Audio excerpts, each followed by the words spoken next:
እኔ አጫዋችህ ነኝ እንዴ? አንተ ትልቅ ሰው አይደለ እንዴ? በዚህ እድሜ ጨዋታ ያምራል እንዴ? ዛሬ ልካለን በስቴ ተው ገለታ ስቱዲዮ ንግባኔ ጉጉቱ ገደለኝ።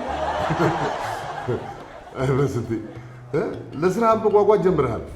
በተለይ ደግሞ ልጅ ከወለድክ በኋላ ሙሉ ለሙሉ ተቀይረሃል። ያው መቼስ ደፈንም አይደል? ምን ደፈን? እድሜ ነዋ እንዴ? ሞላን እኮ። ስንት ሞላ? ዛሬ ስንተኛው ነው የሚከበረው? ዛሬ ልደትህ ነው እንዴ? አይ ገለታ አትቀልድብኝ እንዴ? እንዴ ዛሬ ልደቴ መሆኑን አታውቅምና ነው ወይስ ይሄም የሰርፕራይዙ አካል ነው? የምን ሰርፕራይዝ?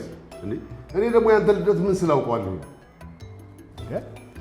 እና ቢሮ ውስጥ ምንም ዝግጅት የለም እንዴ ዛሬ? ለአንተ ልደት ለምንድን ነው የምናዘጋጀው? ደግሞ ትልቅ ሰው ልደት ያከብራል እንዴ? ለምን አያከብርም እንዴ? ያውም እኮ የደፈንኩበት ነው። ስንት ደፈንክ? ምን ያደርግልሃል? ስቱዲዮ ውስጥ ዝግጅት ሳይኖር ነው ታዲያ እዚህ ወጥረህ ያስከኝ? ኧረ እኔ አልወጠርኩህም። ምንድን ነው የምትለው? እኔ አልወጠርኩህም። እኔ የፕሮግራም ሰዓት እስኪደርስ ድረስ እንድታጫውተኝ ብዬ ነው እንጂ እኔ አልወጠርኩህም። እኔ አጫዋችህ ነኝ እንዴ? አንተ ትልቅ ሰው አይደለ እንዴ? በዚህ እድሜ ጨዋታ ያምራል እንዴ? ዛሬ ልካለን በስቴ። በቃ ግባ፣ ሂድ፣ ግባ ስቱዲዮ ግባ። በጣም ነው የማዝነው ገለታ።